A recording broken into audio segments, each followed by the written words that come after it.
ያስጨነቀኝ ማለት ነው።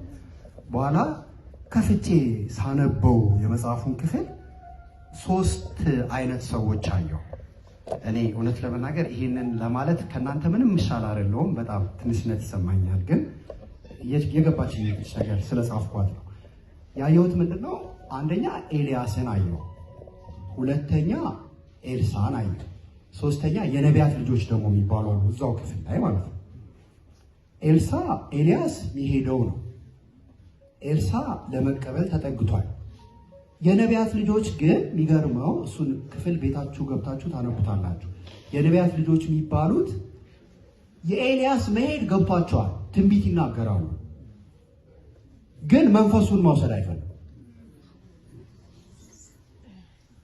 እንዴት ነው ይሄ ነገር እየሆነ ያለው ብዬ እንደገና ስጸልይ እግዚአብሔር እንደዚህ አለኝ። እኔ አላቅም፣ ይቅርታ አድርጉልኝ። ቢሾፕ ተክለማርያምን ኤልያስ አድርጎ አሳየኝ። ከዛ ቢሾፕ ደጉንና እዚህ ፊት ያሉ ትልልቅ የእግዚአብሔር ሰዎችን ኤልሳ አድርጎ አሳየኝ። ከዛ የኔን ትውልድ ደግሞ እኔንና የሆነ ራቅራቅ ትንንሽ የሆነውን ትውልድ ደግሞ የነቢያት ልጆች አድርጎ አሳየኝ። ከዛ ይሄ የነቢያት ልጆች የሚባሉት ጋር ፍላግ አለ። ይሄ ላይክ ዋርኒንግ ነገር የሆነ ላይክ የመጀመሪያ ትውልድ፣ ሁለተኛ ትውልድ፣ ሶስተኛ ትውልድ ማለት ነው። ሶስተኛው ትውልድ ሪሊ የመቀበል አቅም አለው ወይ የሚለው ነገር ጥያቄ ውስጥ የፈጠረ ማለት ነው። ስለዚህ እሱን ዝም ብዬ እንደወረደ ነው የጻፍኩት። ምንም የተመሰጠረ ነገር የለውም፣ ቅኔ የለውም። እሱን ግን እስቲ ላምብበው። ርዕስ ሰጠሁት። ርዕሱ ምን ይላል? አውራሽና ወራሽ ይላል።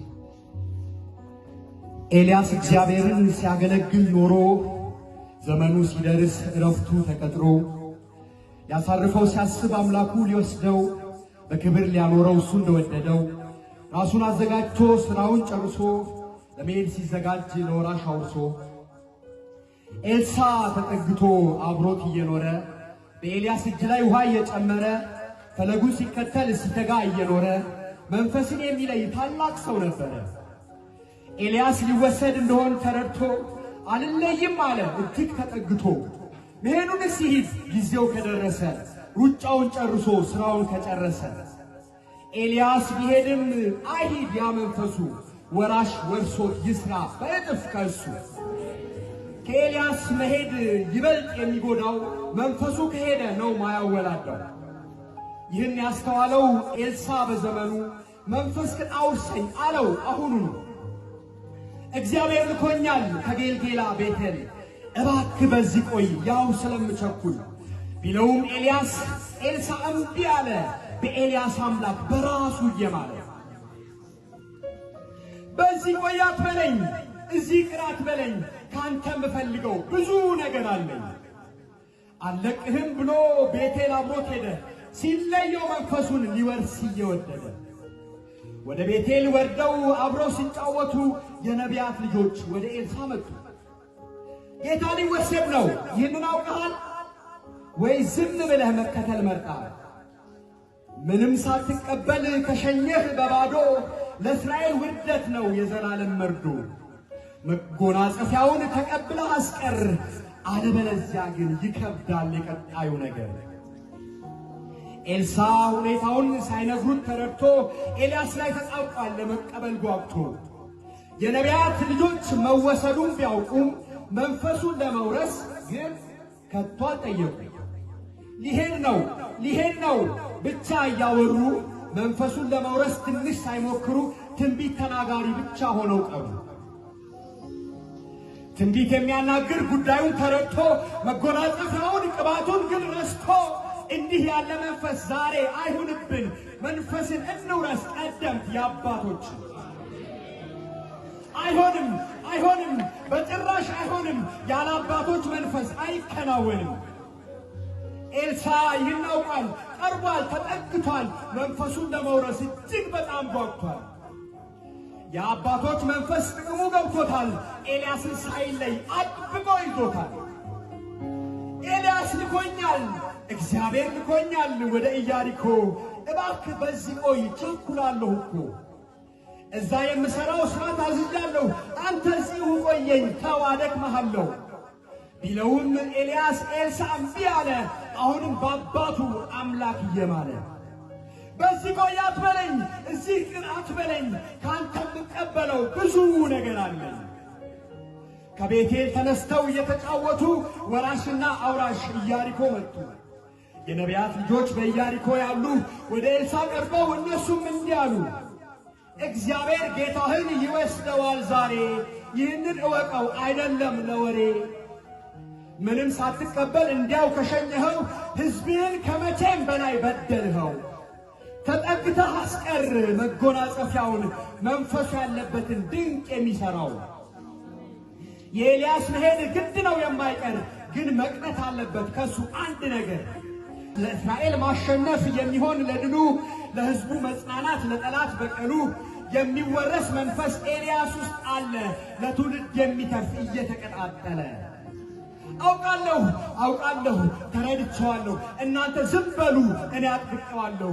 እንዲሁ አልሸኘውም ከነጥፍ መንፈሱ ወስዳለሁ ቢወሰድም እሱ። ኤልሳ ተጠግቷል ወገቡን አጥብቆ፣ ያለ ኤልያስ መንፈስ እንደማይሆን አውቆ። የነቢያት ልጆች መወሰዱን ቢያውቁም የኤልያስን መንፈስ መውረስ አልፈለጉም። ብቻ ይወሰዳል እያሉ ሲያወሩ መንፈሱን ሳይወርሱ ባዶአቸውን ቀሩ። ወደ ዮርዳኖስ ልሂድ እግዚአብሔር ልኮኛል፣ አንተ በዚህ ቆየኝ ለብቻ ብሎኛል። አታዘግየኝ ባክህ ልፍጠን ወደ ላከኝ፣ ከኔ ጋር መሆንህ ጥቅሙ መች ማረከኝ። በዚህ ቆይ ባክህ ተወኝ ለብቻዬ፣ ትእዛዙን ልፈጽም ፈጠን ብዬ። ወራሽ ይናገራል አውራሽ ይሰማዋል፣ ካንተ አልለይህም አትድከም ይለዋል። ካንተ የምፈልገው አለ አንድ ነገር፣ 2 እጥፍ መንፈስ የሚተርፍ ለአገር። ለትውልድ ዋስትና ተልኮ የሚያስቀጥል፣ ሕዝቡን ለመከራ ለጠላት የማይጥል። ስለዚህ አባቴ በዚህ ቆይ አትበለኝ፣ ካንተ የምቀበለው ብዙ ነገር አለ።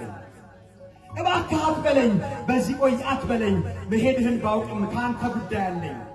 መለያየት ከብዶ እንደተጋመዱ ወራሽና አውራሽ ወደ ዮርዳኖስ ሄዱ። ወራሹ ማምረሩን አውራሹ ተረድቶ ለሁለት ከፈለው ዮርዳኖስን መጥቶ። ሁለቱ ተሻግረው ሳሉ እያዘገሙ የነቢያት ልጆች መጥተው በሩቅ ቆሙ። ከምንጩ አሽሽቶ ሩቅ የሚያቆም መንፈስ አይጠቅምም፣ ይገሰጽ። ከምንጩ አሽሽቶ ሩቅ የሚያቆም መንፈስ አይጠቅምም፣ ይገሰጽ። እንደ ኤልሳ እነሱም ምናል ቢቀበሉ የኤልያስ መንፈስ ይውረድብን ቢሉ፣ ሩቅ ቆመው ሊሄድ ነው ከሚሉ ምን አለበት ቀርበው እሳት ቢሉ። አንድ ኤልያስ ብቻ ለትውልድ ከሚቀር 51 ቢሆኑ ምን ነበር?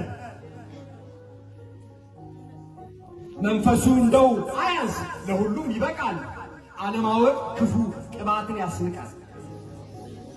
መጨረሻው ሰዓት መቃረቡን አውቆ ኤልያስ ተናገረ የያዘውን ደብቆ፣ ወደ ሰማይ ሳልሄድ ካንተ ሳልወሰድ የማደርግልህን ጠይቅ ጊዜ አትውሰድ። የምትሻው ነገር እንዲፈጸምልህ ልመናህን ተናገር እኔ እያለሁልህ። የውርስ ምንነት የገባው ድንቅ ወራሽ ሀብትና ንብረትህን አላለም በጭራሽ። ለነገሩ ቢልስ ኤልያስ ምን አለ ሰርቶ ያከማቸው ወይም የሸቀለው? ኤልሳ የእግዚአብሔር ሰው ፈጠን ብሎ እንዲያለ የሚመጣውን ትውልድ ዕጣ እያስተዋለ፣ መንፈስህ በኔ ላይ ይሁን 2 እጥፍ ለእግዚአብሔር ሥራ እጄን እንዳላጥፍ። አንተ ብትሄድም መንፈስህ ይቅርልኝ፣ በአንተ ካለው እጥፍ ሆኖ ይጨመርልኝ። እንድሄድ ተከትዬ ሳለቅ ፍለጋህን መውረስ ነው የምሻው እጥፍ መንፈስህን። በጣም አስቸጋሪ ነገር ለምንሃል፣ ስወሰድ ብታየኝ ግን ይሆንልሃል። ዓይንህን አትንቀል በፍጹም ከላዬ፣ ስሄድ እንድታየኝ መጎናጸፊያዬን ለትውልድ ጥዬ። ብሎት እያዘገሙ እንዲህ ሲጫወቱ መሃላቸው ገባ ሰረገላ እሳቱ።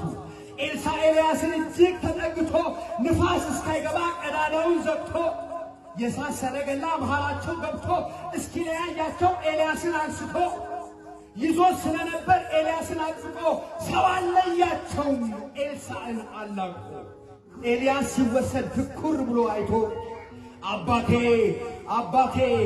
አባቴ ብሎ ጮሆ ጠርቶ ሁለት እጥፍ መንፈስ ከኤልያስ ወረሰ። ለሚመጣው ትውልድ ገስግሶ ደረሰ። የነቢያት ልጆች ርቀው ሲታዘቡ ከሄደ በኋላ ሐሳብ አቀረቡ። በኢየሱስ ስም በዱር በገደሉ እንፈልገው አሉ። እግዚአብሔር አንስቶ ጥሎታል እያሉ አፋቸውን ከፍተው እግዚአብሔርን አሙት። ባሪያውን አንስቶ ጥሎታል እያሉት ያገለገለውን ፍጹም አያቀልም። በዱር ወይ በገደል እግዚአብሔር አይጥልም።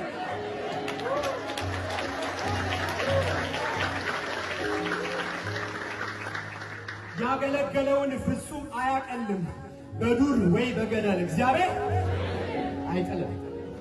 ያከብረዋል እንጂ ወደ ራሱ ስቦ በሳት ሰረገላ በክብር ሰብስቦ።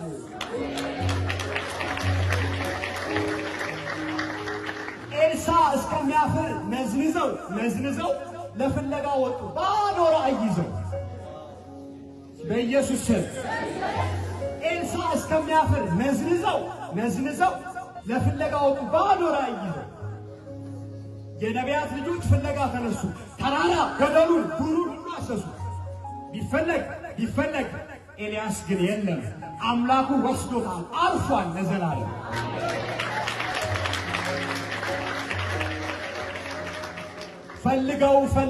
ፈልገውት ቢያጡ አልተገኘም ብለው ወደ ኤልሳ መጡ። ብያችሁ ነበረ ምንም አታድርጉ፣ ከአካሉ ይልቅ መንፈሱን ፈልጉ።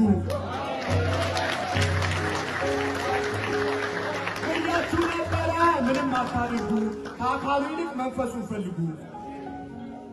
መንፈሱን ነው እንጂ መፈለግ ሰዓቱን፣ ስጋው ማርሻል ጨርሶ ሰዓቱን፣ በድል አጠናቆ ውድ አገልግሎቱ።